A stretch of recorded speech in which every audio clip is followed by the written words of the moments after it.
कोल्हापुरातून समोर येते। कोल्हापुरामध्ये शाहू महाराज यांच्या विरोधात समरजित घाटगे यांना मैदानामध्ये उतरण्याच्या हालचाली आता सुरू झालेल्या आहेत। समरजित घाटगे यांनी उमेदवारी दिल्यास दोन्ही राजघराण्यामध्ये काटेकी टक्कर होण्याची शक्यता आहे। मात्र संजय मंडलिक यांचा मात्र पत्ता कट होण्याची चिन्ह दिसून येत आहेत। तर कोल्हापुरामध्ये शाहू महाराज यांच्या विरोधात समरजित घाटगे यांना आता मैदानामध्ये उतरण्याच्या हालचाली या सुरू झालेल्या आहेत। समरजित घाटगे यांना मात्र उमेदवारी दिल्यास दोन्ही राजघराण्यामध्ये काटेकी टक्कर होऊ शकते।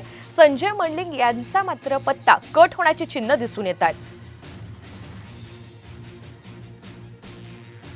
दरम्यान या संदर्भात संजय मंडलिक यांच्याशी बातचीत केलेली आहे आमचे प्रतिनिधी रणजित माजगावकर यांनी।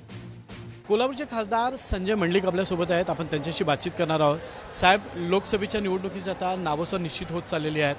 कोल्हापूरहून तुम्ही तयारी करताय, तुमच्या विरोधामध्ये किंवा तुमचं प्रतिस्पर्धी म्हणून आता शाहू महाराजांचं समोर नाव येत आहे, कसं बघताय याकडे? मी माझा व्यक्तिगत विरोध कोणाला मानत नाही।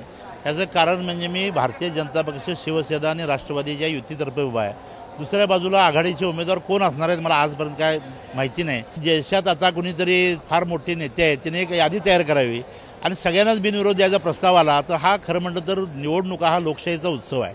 लोकांनी आपली मतं 5 वर्षातून द्यावीत, आपला प्रतिनिधी कोण असावं हे सांगावं आणि अशा वेळी बिनविरोध जर आपण म्हणायला लागलो तर देशात लोकशाही शिल्लक राहणार नाही आणि लोकशाहीचा उत्सव साजरा करायचा असेल तर बिनविरोधची भाषा बंद करावी, कुठल्याही लढायला तयार राहावं। पुन्हा कोल्हापूरचे खासदार संजय मंडलिकच असेल? 100% असणार आहे, कारण त्या बाबतीत काय दुमत जनतेचंही नाही, मी तर स्वतः उमेदवार आहे।